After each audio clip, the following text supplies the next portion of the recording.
izindlela zakhe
indlela zakhe ngeke sifanise zonke izindlela zakhe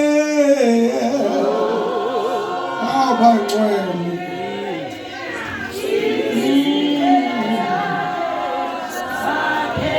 zona zilungile hayi bazalwane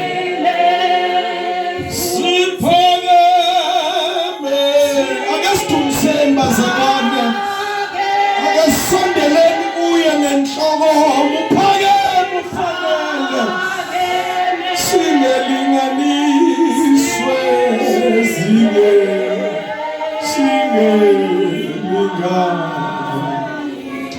zonke izindlela zakho simakade izindlela zona abazalwane siphakeme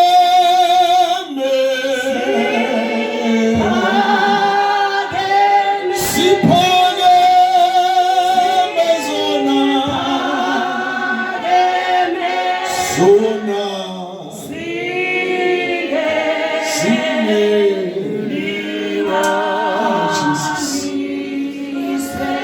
Hallelujah. Hallelujah. Kunezindlela eziphakeme. Hallelujah. Yabona njengoba sila. Abanye bazobuka ukuthi inkonzo njani. Hallelujah. Abanye bazobuka ukuthi njengoba sahamba kwasala kwabanjani. Hallelujah.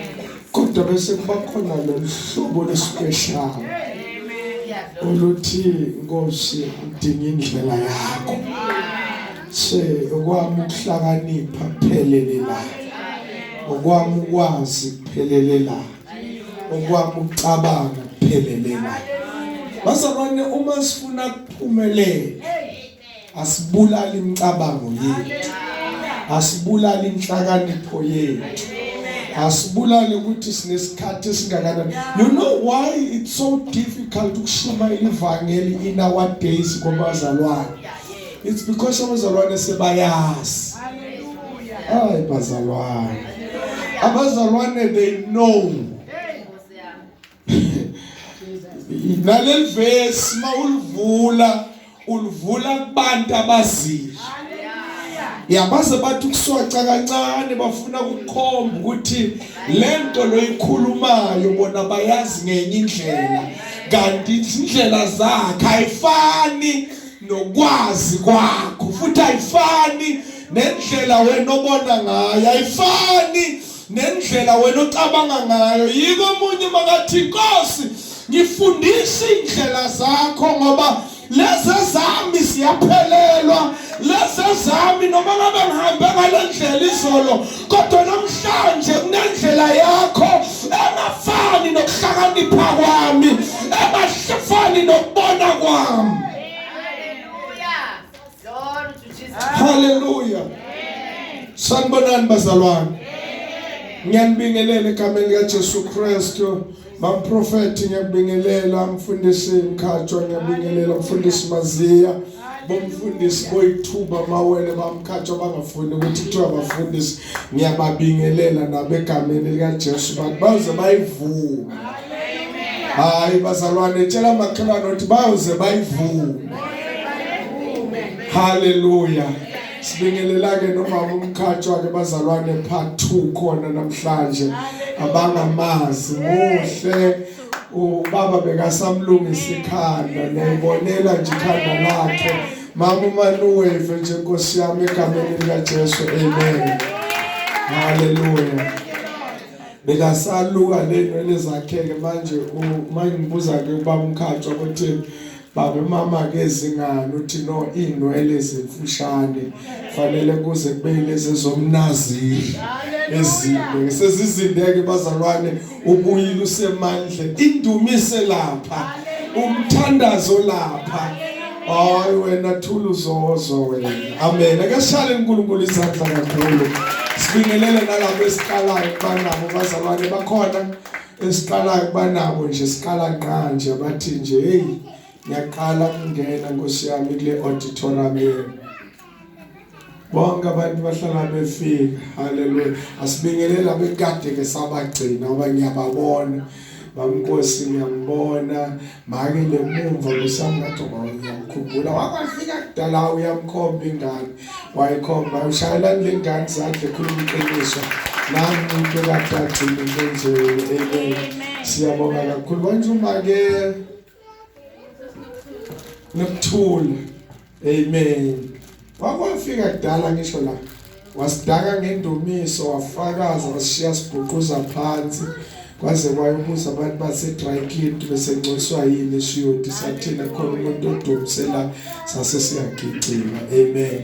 Siyabonga kakhulu uNkulunkulu bazalwane baneskip sami lapha eminyaka nekimi eSouth Africa bazalwane. Bona namake usibalo wami kahle hle sesivumile bazalwane. Amen. Ayichalenge izandla ngikho Jesu. Amen. Ngikukhombisa nonke bazalwane, ngibingelela nomlungu wami bazalwane lo beqeda kufakaza la umlungu wami bazalwane, ngisebenza kuye ngiholelwa kuye. Mawubona nje ngifaka iperfume ingenxa lo mlungu wami. Amen. Siyabonga make Nkosi yami uNkulunkulu akubusise.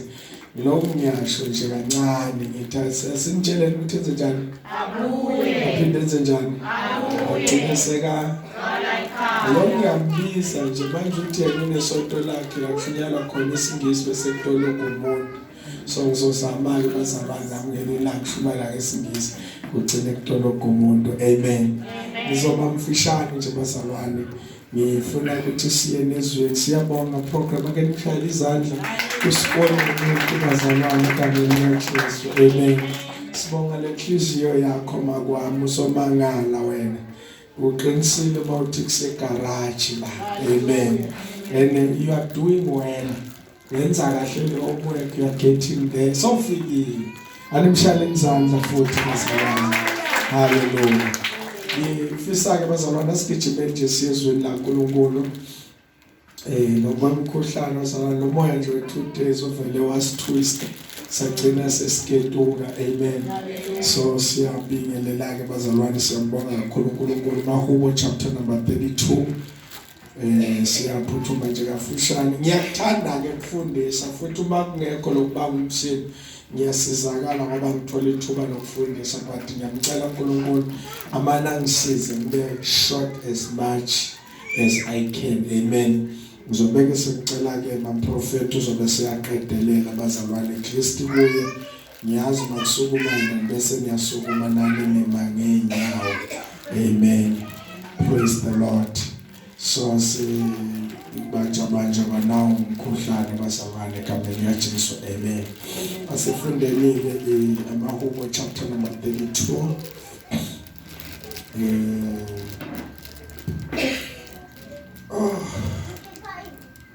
Kunalento bazalwane engifuna ukuyichaza la ejeni yala ukhona khona. Bazalwane ngibingelela noMamnkosi uMagodwa kami ushaya isigqoko sakhe sasemshadweni. Sishoda ngeveli bazalwane. Yabona lamanye siba neveli la yabona. Ngishale Mamnkosi izandla yakho uyakushayela. Amen. Yake sishala noma kwangeni izandla nayo is getting there. Nawe mama wasinakho bazalwane siyabonga. Ubona ngamanzi ukuthi ukhona noma ungafuna ukumtshela, ubona ngamanzi ukuthi ukhona ke makwasinakho. Amen.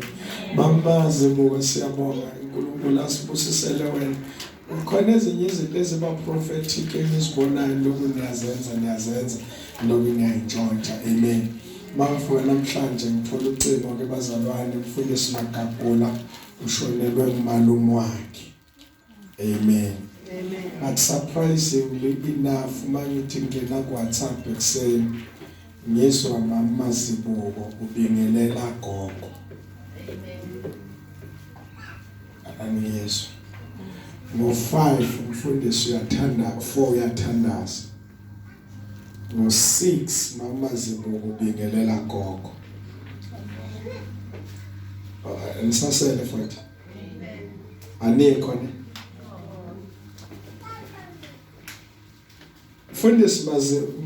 Mfundisi Makagula unesimo esimvelelayo. Okay, uyawungizwa ke manje.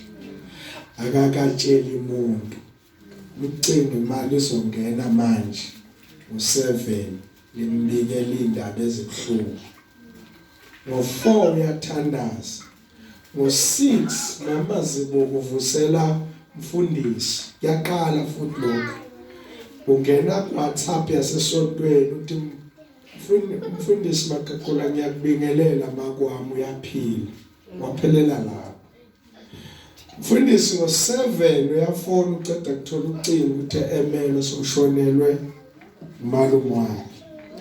Ngiyambuza ngithi bangakho sobatshelile ukuthi kade ngena manje ucingo. Manje wena woqala engimfonelayo imali sazozama kwazisa namanye amalungu omndeni. Yeke lapho ngoba uYesu. Kubalulekile ukuhamba ngomoya. Ubulala inyama, umoya makakhumbuza umuntu ungayi umuntu ngoba uphiwe. So uyangezwa ke manje. Uyathinteka ngaye ngoba uphila la kuwe. Bezwe umuntu makahlubuka umzwa la kuwe. Umuntu umuntu makalahleka umzwala ku maqala lahleka wena sewuyamangala ngoba bewuresista lokulahleka kwakhe kodwa uma ngabe sibulala inyama bazalwane sihamba ngomoya sithola ufunda ukubamba izinto zasemoyeni ufaka isandla esikhwameni upha umuntu imali kanti bekasemthandazweni engakatsheli kuconnect ezweni lakamoya nibe nokuxhumana ezweni lakamoya ungazange ukhulume kodwa wenza inkonzo ngenxa yokuthi uma nihamba ngomoya bazalwane ngeke niduke niyangiva bazalwane how I wish bazalwane ngathi singafinyelela kulelo level sibazalwane sibe ngabantu bakamoya mawuphuma endlini inkonzo bazalwane ayiqali la hayi namba bazalwane inkonzo ayiqali enkonzweni inkonzo iqala kuwe ekhaya wena nawufika la ufika sawunenkonzo vele kunenkonzo yokuthi kube nendumiso njengendumiso baba ngigcwaliswa ukubonga baba ngigcwaliswa ukubonga kube nento nje ovuka nayo ugcwala indumiso nje indumiso mawufika la uthi baba ngigcwalisa ukubonga ibandla lonke liconnect kube ne-transformation because wena nawe uyinkonzo bazalwane ngihamba nami uyinkonzo wena awukho enkonzweni la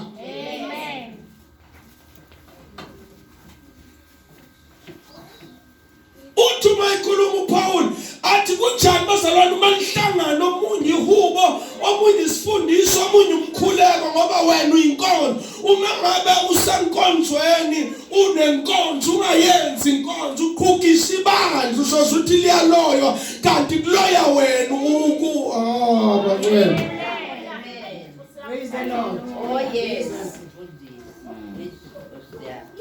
Benazi bazalwane ukuthi sike size la singana message. Hallelujah.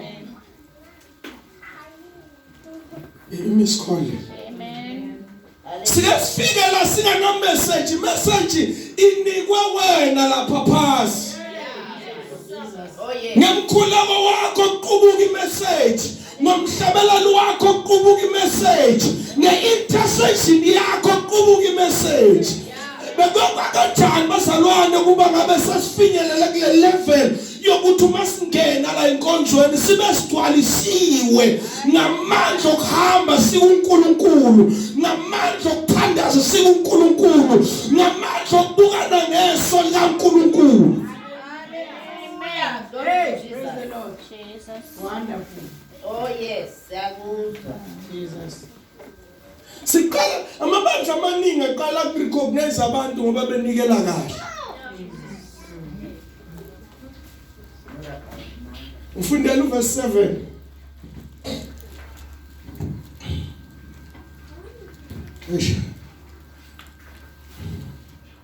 Wena uyindawo yami yokuphahla. Uyangilondoloza. Ngingahlupheki.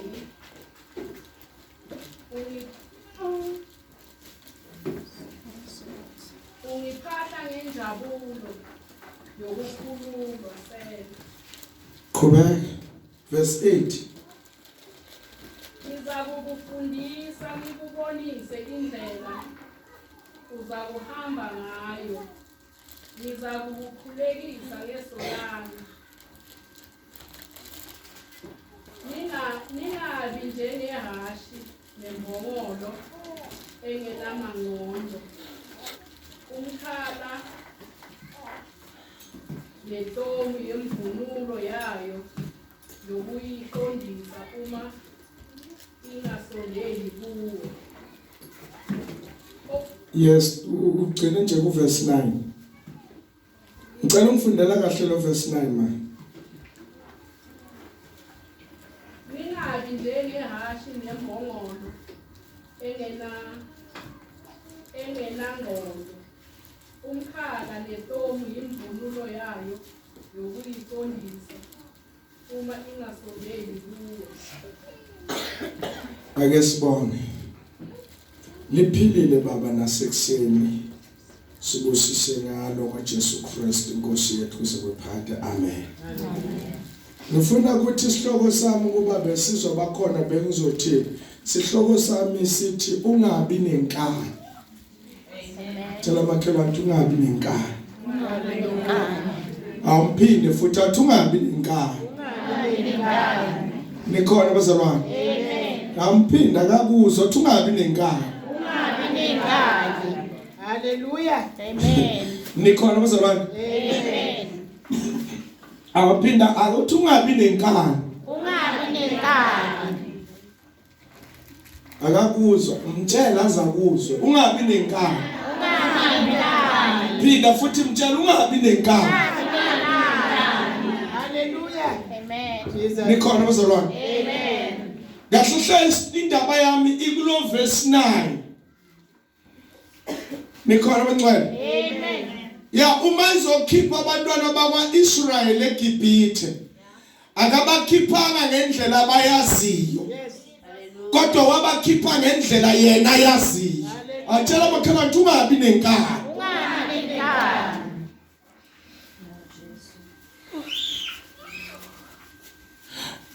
Mhlawumbe abantwana bakwaIsrael babengazi ukuthi yini le babambelela kangaka bangasheshi bafike kodwa yena bekazi ukuthi wenzani. Hallelujah. Ngiyaphinda futhi tshela makhelwane ungabi nenkani. Uma baphume eGibhithe bekunendlela ka11 days sebafikile lapha baya khona. Tshela makhelwane ungabi nenkani. Ya inkinga yenkani mfundisi izokwenza ujike kanti bewuyakhona. Inkinga yenkani izokwenza ukuthi ume kanti uzofika. Bese ubona labanye abantu sebafikile bese wena uyalimala ulinyazwa ukuthi bewunenkani ngoba bewufuna ngelendlela owazi ngayo kanti yena ukuhambisa ngendlela azi ngayo. Tshela makhelwane ungabi nenkani.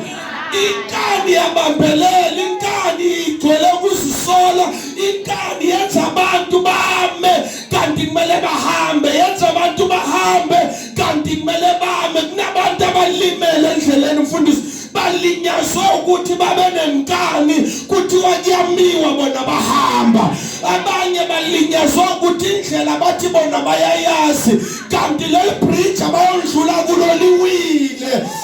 Bazalwane lokutshelayo uyalazi le bridge ozondlula kulo ukuthi akusahanjwa kodwa kumele uthathe le ndlela yalomuntu owazi indlela. Tshela makhelwane ungabi nenkani.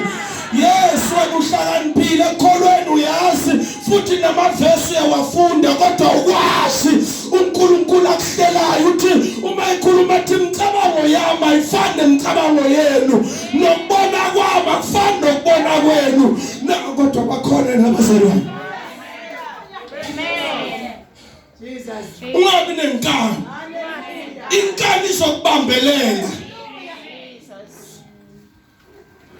Dala mina ngikholwa efaith isasenza so.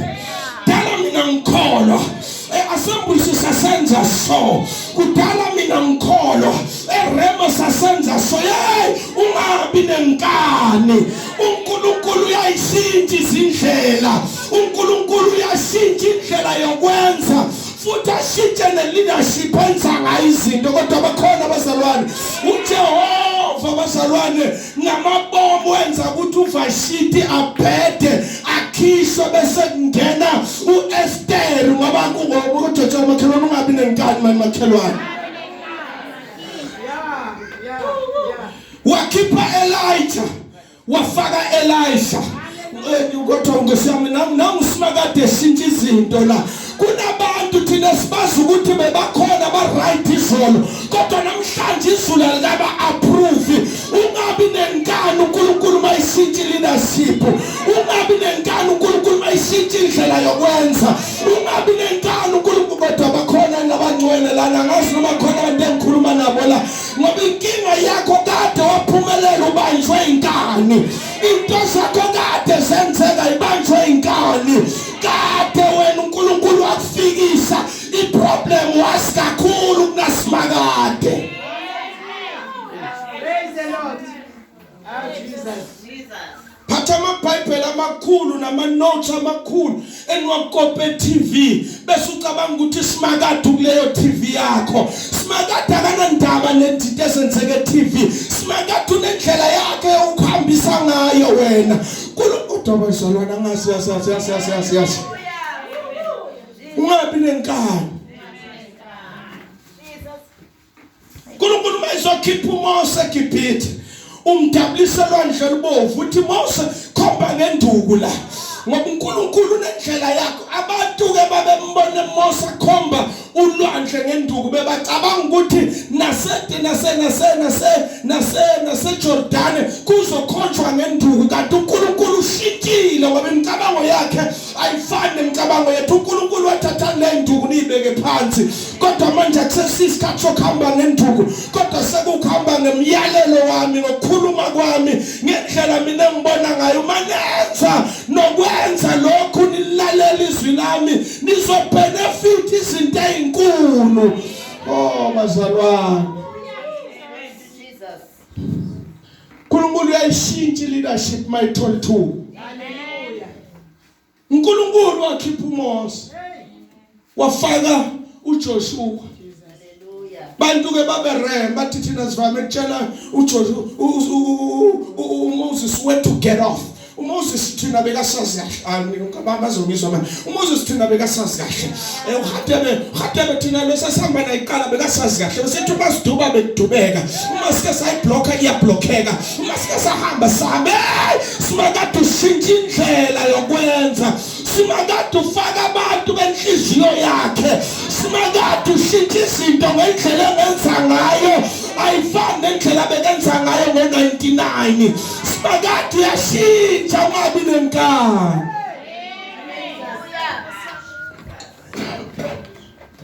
Ungabi nenkani.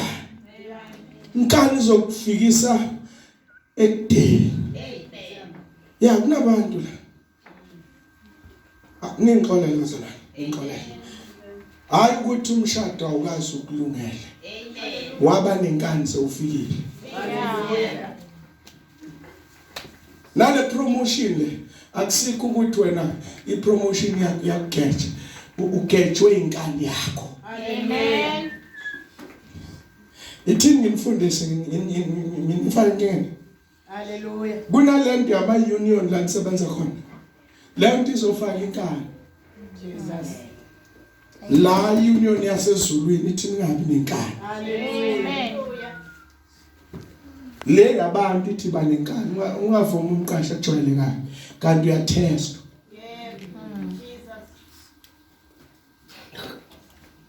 Angifundela ma. Lokho ngifunda. Ngiyase ngiqedele basana sengiyavala. Uma lokho uzayilento kuzabiza umkhathi oyiwana ngiqedelelele la ngoba uneflow noma. Ngifundele lo 6. Yeah, right. The right. uNkulunkulu abusise bakwami bahlala phansi. Amen. You are my hiding place. Yes. You will protect me from trouble. Lalela, you will protect me. uNkulunkulu uzokuvikela kodwa hayi ngendlela yakho. And surround me with songs and of deliverance. Ma iproblem wena uyakuvikela kodwa akuna uxolo. I will entrust you and teach you in the way you should go. Khona le nto ethi ngineculo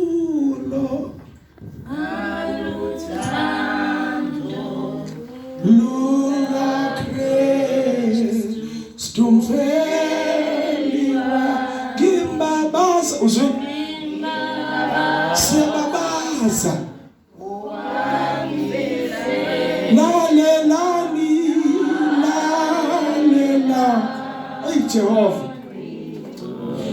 uma ye deliver ukushiya neculo. Hallelujah. Hey bazalwane uma ikhulula kusala iculo usala ushabalala uthi haleluya angikwazi wena simakade ukuthi unjani angikwazi ukuthi unjani umniki isibongo uthi uphakeme uNkulunkulu wethu akekho njengawe kubo bonke oThixo akekho ofana nawe sihlalo sakho siphakeme ngoba uma ideliver ukushiya neculo. Ngiyamangala wena interview kodwa kunamhlabelelo. Jesus. I will counsel you with my loving eye on you. Uzwile? Kuba? Do not be like the horse or Yes. Ungabi njengehashi. Hey, Nkosi yami. do not be like the horse or the mule, which have no understanding, but must be controlled by bit and bridle, or they will not come to you. Kunabantu abangakhona ukukhululeka ngoba bakathethiswa. Amen. uNkulunkulu mayizosihola abazalwane, usihola ngoba une purpose. Hallelujah. Amen. Usihambisa ngoba une purpose. Kunento eyaziwa yimi ngiwani, umkama kayazi, abantu abama bayazi, umndeni wami uyazi, wokumbone hamba nami engekho unkosikazi, ukumbone hamba nami bengekho abantwana, ukumbone hamba nami ungekho umndeni, ukumbone hamba nami bengekho abangani, ukumbone hamba nami zingekho izinto ezithenjwayo, ngimbone ngisibone sengale ngithi Nkosi mphunyuke kanjani.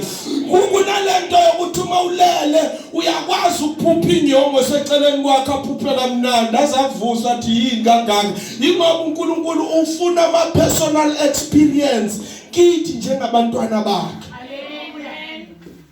Praise the Lord. Bantwana bakwaIsrael mabaphuma lithi iBhayibheli kunendlela ka11 days. Mawufunda incwadi kaDeuteronomy ithi kunendlela ka11 days yokuthi bahambe bafikile eKenani, kodwa uNkulunkulu wadecide. Lalela uNkulunkulu uyadecide ukudrayisa, hayi ngoba engafuni ukuthi uphumelele, hayi ngoba engafuni ukuthi ufinyelele, hayi ngoba engafuni ukuthi uhambe, kodwa uzodrayisa ukuze wazi izindlela zakhe, ukuze wazi imihambo yakhe.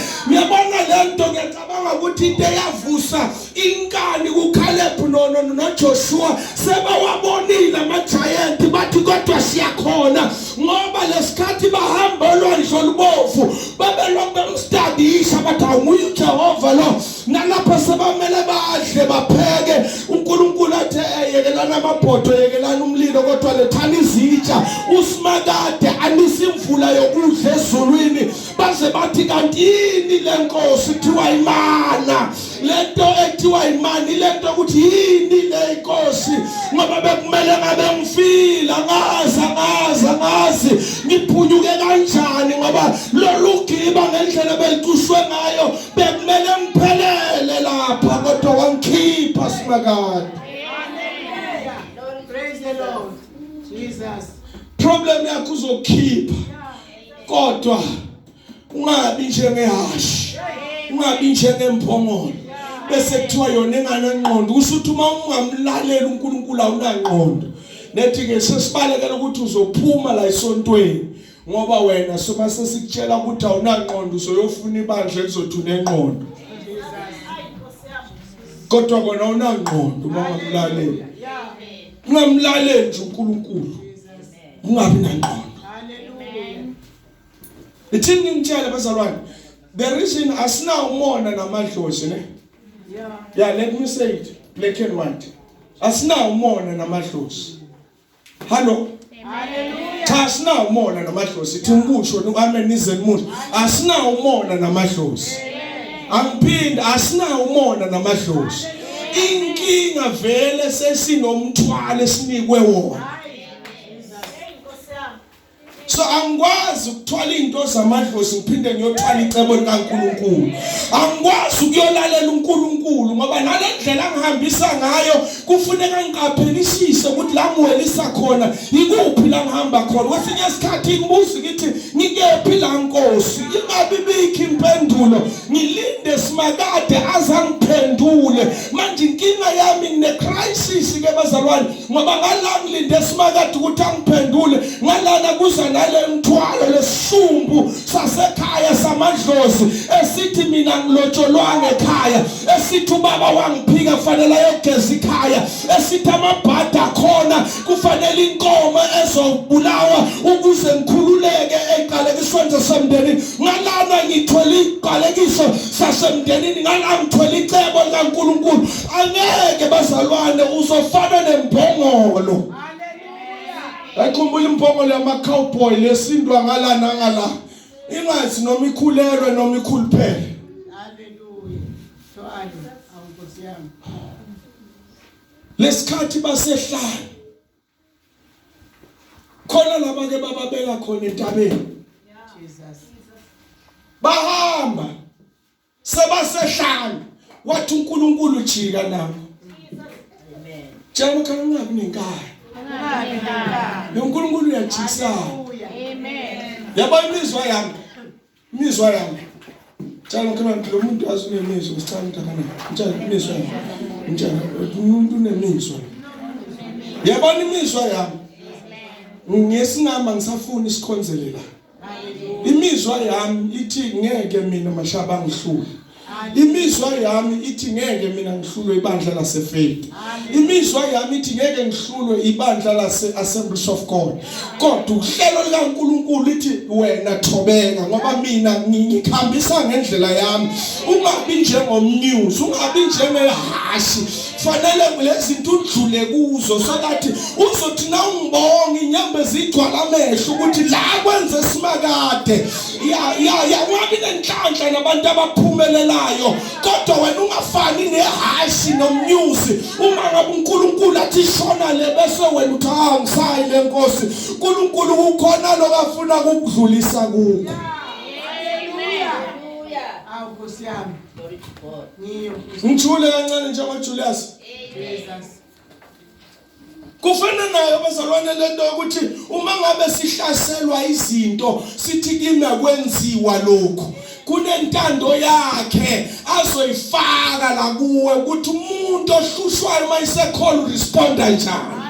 Hayi miskholile le kunezinto nendlela zakhona ukuthi uma sewukholwa how do you respond. Kukhona kwesinye isikhathi ubona ukuthi ngiyadelelwa mosla fanele ngimbambe ngimiyeke bese intando yakhe ngoba bazalwane ungabi nenkani mani kunentando yakhe.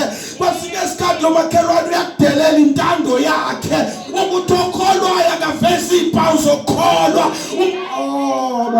Bagcwele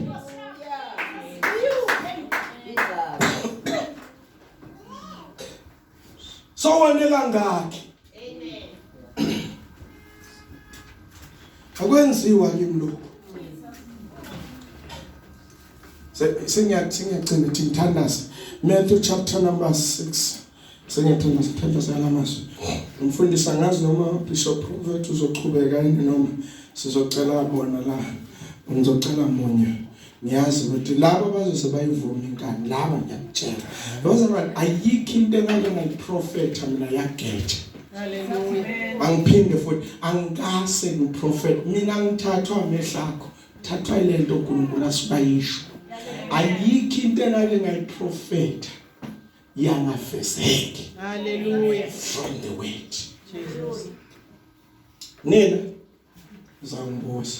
Hallelujah. Uqhama sokhala phambi kaNkosikazi. Manje yangihlupha inkosi. Seyihlupha serious.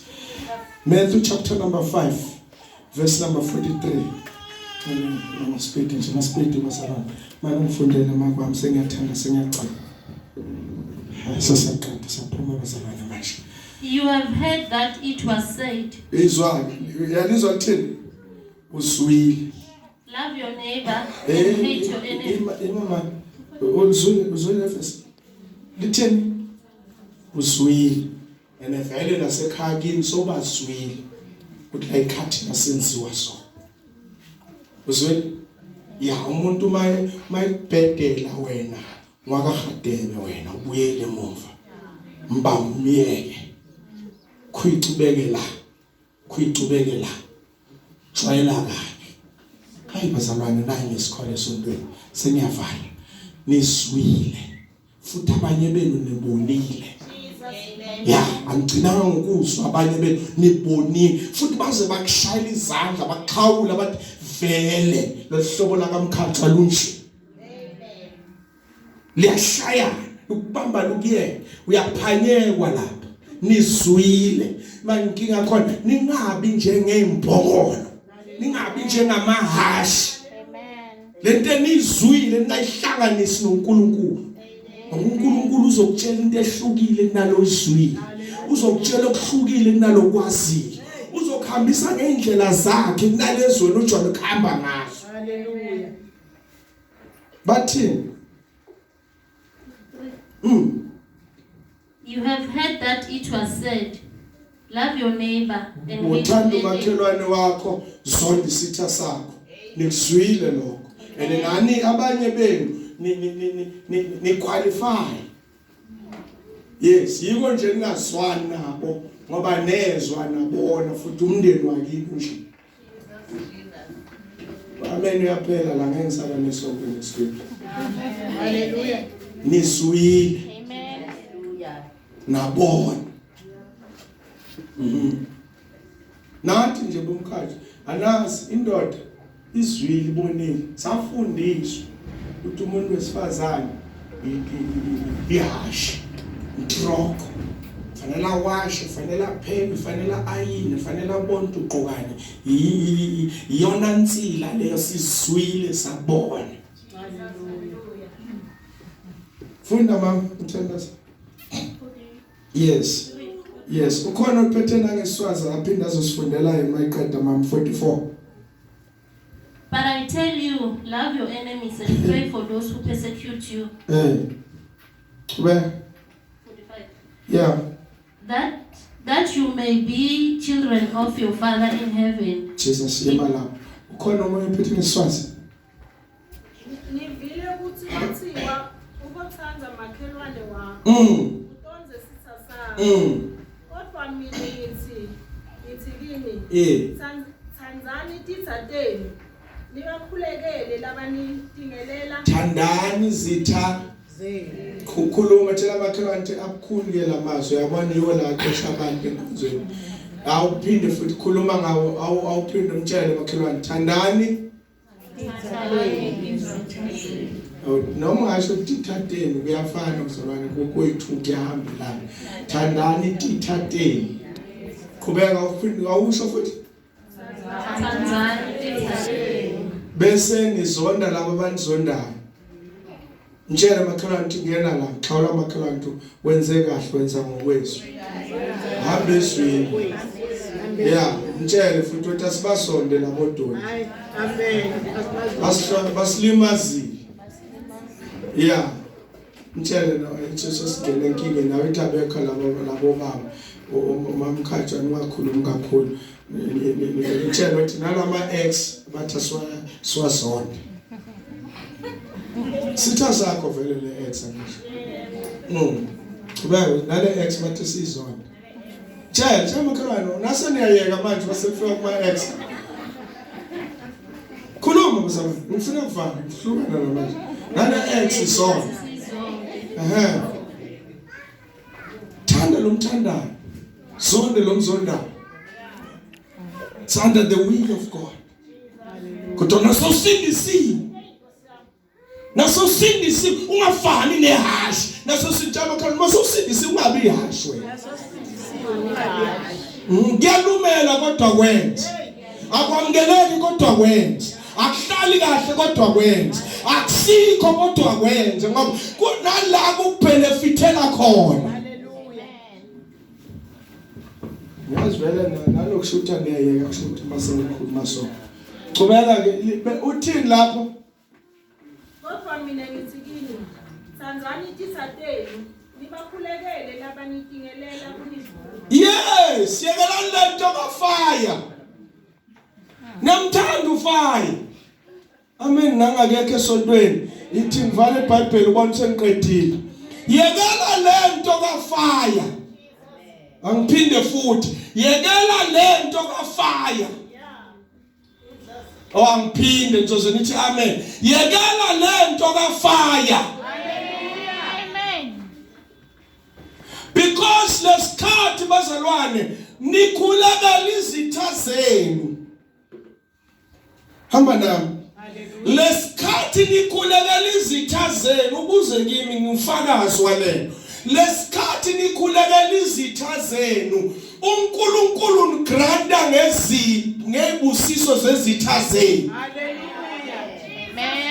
Lesikhathi nikhulekela izitha zenu uNkulunkulu khipha lo muntu emsebenzini afake wena, noma ngakhiphi noma ngakunika umsebenzi bophethwe isitha sakho, leli gama lekithi ngiyasebenza uNkulunkulu ulinika wena aphuca isitha sakho.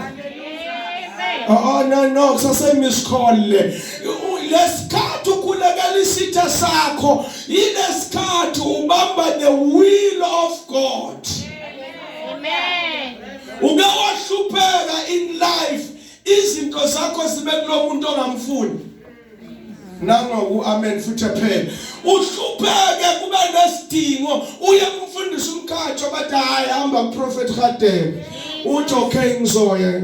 Umenqe bamkhathi awungisiza dawo for yazi last week ngisizwa prophet Radebe. Umeqe manje maziya Nkosi yami awungisize bese athi hayi uyabona ke lapho leyo nto umaster waleyo nto umprofeti Radebe eninkinga wena uprofeti Radebe awumfuni eningabene awukazi umxolela unamagqubu naye kube nezinto ezizokulahleka thaba khona ungabi nenkani man.